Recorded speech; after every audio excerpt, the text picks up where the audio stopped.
Check, check, check, check. 1, 2, 3. Okay.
President, please.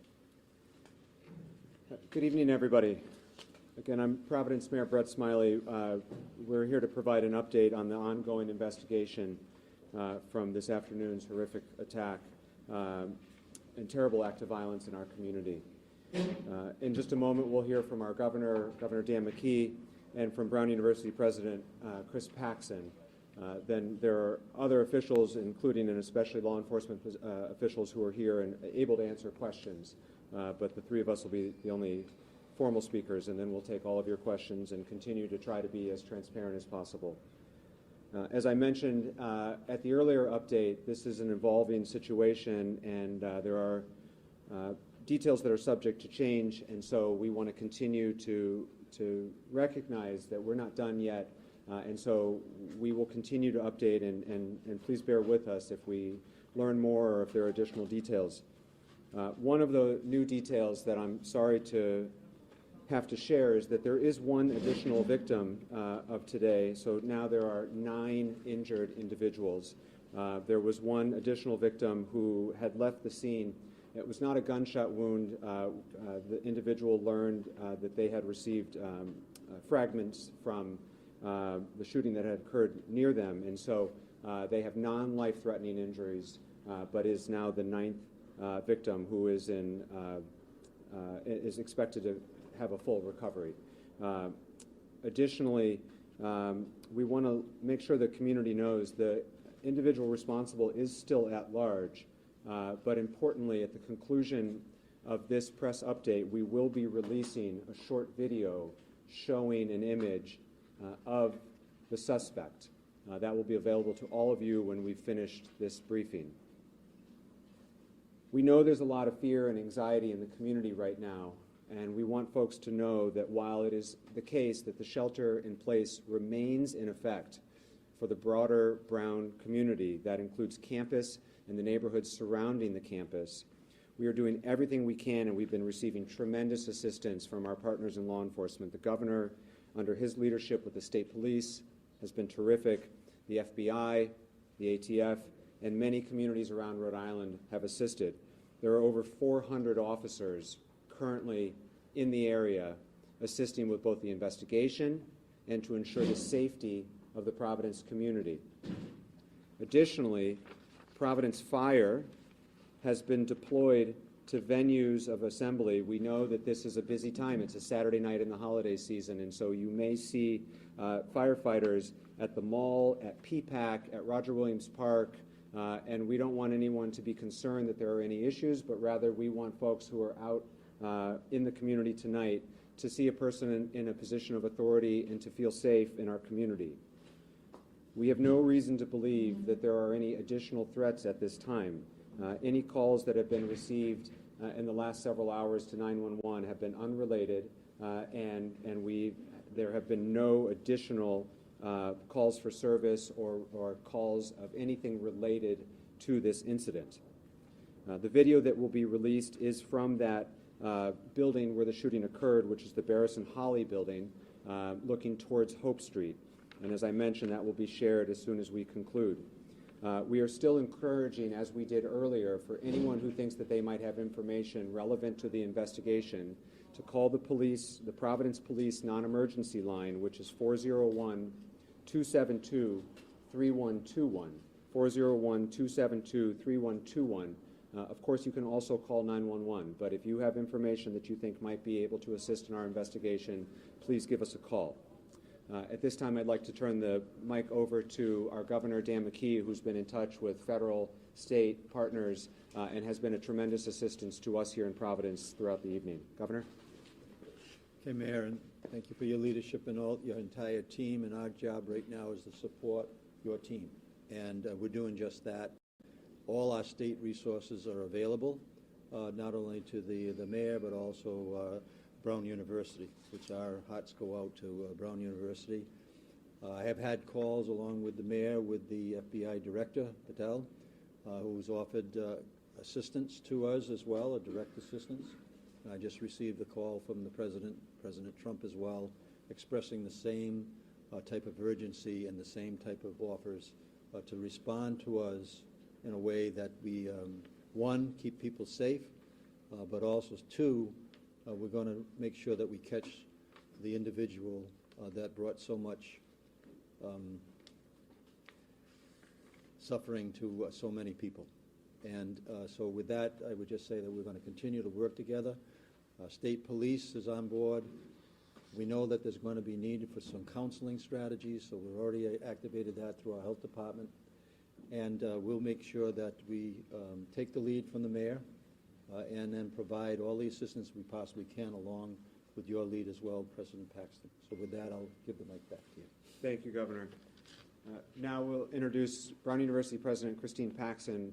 Brown PD was the first to respond and has been an incredible partner, and we have two priorities right now as a community. One, to bring the individual responsible to justice, and two, to pray for the full recovery of those affected. The Brown community's heart is breaking, and Providence's heart is breaking along with it. We are a week and a half away from Christmas, and all of us are getting calls from concerned families, parents, employees, relatives. And so, President, we just want you to know that Providence and Brown stand together today, tomorrow, and in the months ahead. Please. Thank you. Yes, this is the day that one hopes never happens, and it has. I really appreciate everything that the local law enforcement and everybody is doing to help find this person, make sure that we can be safe as a community. Our focus right now is on supporting the families who have been affected by this, the families of the two students who sadly lost their lives today, as well as the 8, now 9 students who are in the hospital. We've been in touch with their families. I will talk to them soon. But, you know, we will come together as a community and we'll get through this. Currently, the students are still all on lockdown, as are people in the area. And hopefully we can get them back to their dorms and feeling safe and secure as soon as possible. But thank you for everything you're doing there. Thank you, Chris.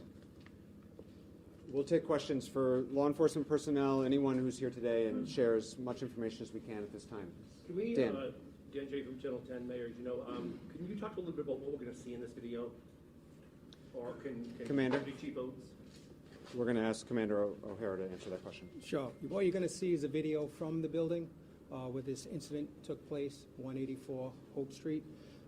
It's of who we believe is the suspect, leaving that area, walking on Hope Street, and taking a right on Waterman towards the water. He's going to be wearing dark clothing. You're not going to be able to see his face. Dark gray or black clothing. And some of the witnesses have also told us that he may have been wearing a camouflage gray mask. That is unconfirmed, but if anybody should recognize this person in any way, seen him earlier, recognize his gait, obviously we want to know about that as soon as possible. You had said, or somebody had said, and I want to make sure we're correct in reporting this, that he may have walked out of a building, and I'm wondering, how did he get access to the building, and is there video from inside the building? That I don't have the answer if there's video inside that building that depicts him. There is video inside that building. However, I haven't seen him on video inside that building. And he did walk out of the building. So can you explain that to me in all this? So he was in the building, but we don't have video of him in the building. We haven't recognized him in the video yet. We do see some video from inside the building of a commotion. Clearly students are running. However, we don't have from the video that I've seen so far, we don't have the suspect depicted in a video. Is there any reason to believe this is international terrorism, or is this just some disgruntled student? That we don't know yet. A disgruntled student that just came in to shoot up because he was upset about final exams or something like that? We're not sure. Commander, have you been getting tips since the last briefing? Yes, some tips have been coming in, and we have been running them down. We're going to be using the assistance of the FBI to categorize all the tips that come in so that we have it in an orderly format for us to look at. But yes, we've had some tips. None of them have worked out for us yet. Do you think, do you have a better idea than we did just 3 hours ago, since at least now you have a visual image? Yes, a little bit better, but we're still not there yet, John. Has law enforcement Ian. done inside the building? Ian first. Commander, has law enforcement done any building-by-building search of the area, surrounding area? Yes, we have. We've gone through some buildings. We've made sure that students that who barricaded themselves in were safe. We removed them, and they're now in a reunification center. How far has that search gone into the residential area around Brown? It's gone to all the buildings that we think that were affected by it. Any student that called us and said that they were barricaded and they didn't feel safe, those are the buildings that we checked. Deputy Chief, does that video show a gun? No, it doesn't. It doesn't show a gun? And also, Mayor, the president confirmed that all of the victims are students at Brown University. I can't confirm that. I don't have that information to confirm. That's what you just said, right? President Paxton? That's what I've been told, yes. That all of the victims, including the two that passed, Although are students of Brown University. The last one who came in recently, I'm not sure. Okay. Yeah. There was a question over here. There was blood stains on the sidewalk of Waterman with clothing. Were all the shots done within the building, or were they shot outside? Well, the incident took place inside the building. Inside, Yes. there were blood stains in the clothing outside the building. Can you say Where in the building did it happen? It happened inside of a classroom, Do you know what floor? first floor. Has the weapon been found, if it wasn't in the video? No, it hasn't. Have you talked to any of the Sorry, victims? Steph. Can you walk us through what you now know about the timeline of events? What time did the suspect walk into the building, and how quickly did he begin shooting? Did he go straight for the classroom? And was it the students who were taking the finals? I don't know what the students were doing in this classroom. However, I don't also know how he entered the building that we're working on.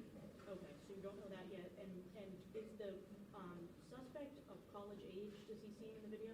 He could be in his 30s, but we're not positive. That's our first inclination. Pat.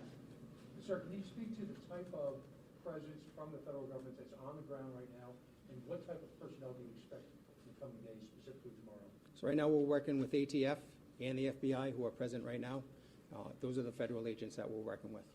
Deputy Chief, based on the bullets, Deputy Chief, do we know what kind of gun? We don't have the gun identified yet, no.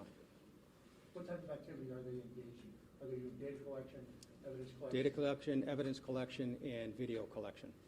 Go ahead. How many other people were inside the classroom? That I'm not sure of. I don't know how many students were in there. President Paxton, could you maybe answer some of the questions about the Brown students? What was that class there for? Was it a final exam? You're the president, you must know. I don't know. Oh, you don't? I don't know that. Okay. Sir, you had a question? Yes. Go. So have the shelter-in-place orders or evacuation spread to other parts of the city? Because we've heard that happened at the moment. No, they have not. The shelter-in-place has not changed. It remains in effect for the Brown campus and the surrounding neighborhood.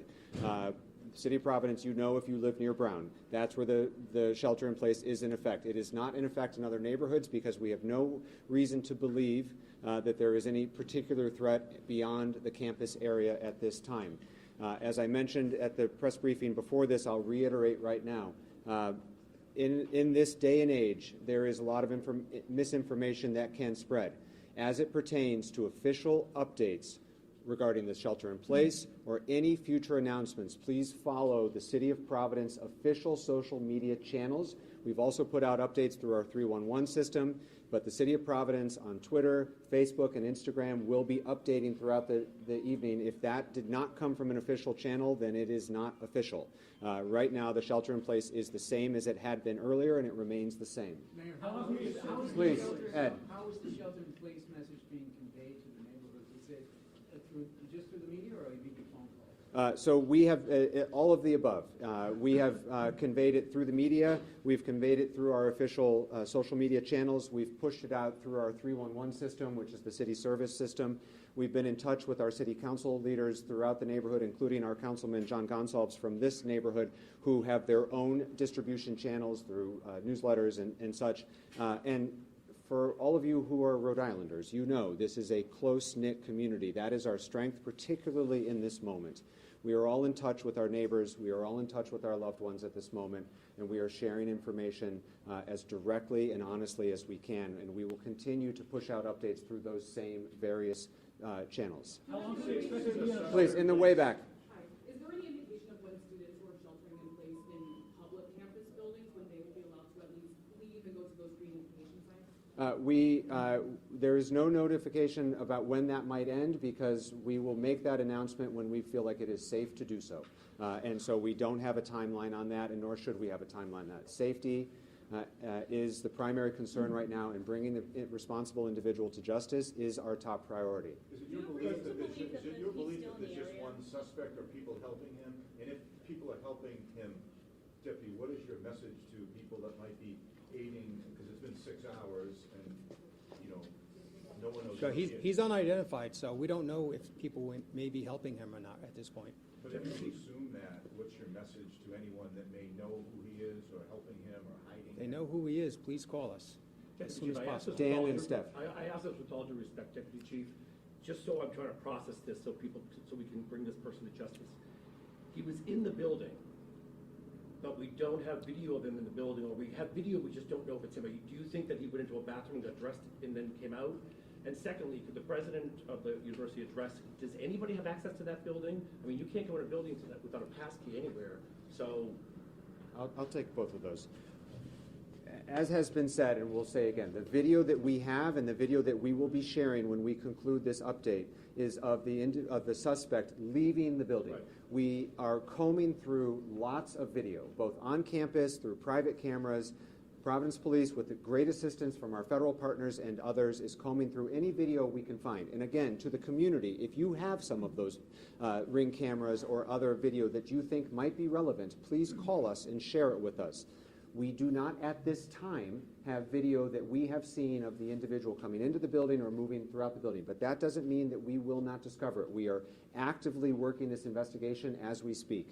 It has been a priority for us to give updates when we have them. That's why we're here right now. When we have more information, we will share it. As was reported at the earlier press conference from the provost, because there were exams taking place, the outer doors of the building were unlocked. There were sure to be doors inside the building that were locked and that require badge access, but the outer doors were unlocked because it was 4 o'clock while exams were taking place. That was reported earlier. That remains true now. Please, Steph. Do you have any reason to believe that the shooter is still in the area? We don't know. President Paxson, could you talk directly to the students? They've been on lockdown. What about meals? What if someone has a medical emergency? Right. If you could talk directly to the students right now that President, if you could walk behind the stand. that have been in. I mean, I know the students are anxious, and I know they're in very constant communication with loved ones and parents through social media and on their phones. If we hear that students need support, if they have a medical issue or something like that, we will address it. Our major priority right now is for their safety. President Paxson, could you confirm that several of the victims were on the women's lacrosse team? I cannot confirm that. President, how are you doing tonight? You processing all this? Yeah, it's hard to process. I was on a plane to D.C. when it happened and flew right back, and I'm catching up right now. President, with all due respect, 6 hours after the shooting, and you said you don't know what was going on in that classroom, how does that happen? Were they taking an exam? Were they meeting for a club? I don't know. 6 hours later, you're the president, and you don't know. I do not know. Mayor, do That's they kind of have any concerning. showcasings as evidence as a result of any determinations they made about the style of weapon? Yes, there's shell casings, but we're not going to release any specific information about that type of evidence. As more time goes by, do you think that without having the identity of the suspect, do you think that aids in his ability to get further away from law enforcement? As I mentioned, we've got over 400 officers on the ground right now. Every minute matters. We know every minute matters. And other than the people you see standing behind you, everyone else right now is out on the streets working hard to bring this individual to justice and to bring some confidence and safety and security to our residents. And that's what all the people who should be doing that are focused on. We will continue to provide updates as they are available. We will continue to do regular briefings. Please stay informed to our press list. If you are not on our press list, please let us know. You can find any of the individuals back there who can sign you up for the press list. That's all the updates we have for this time. We will share the video that was referred to several times to that same list. So if you need to be on the email list, you can see Josh here, or a couple other staff people in the back. Thank you. Those are our updates for now. That's all the time we have, and we will be back here when we have more to share. We will continue to do regular updates. Thank you.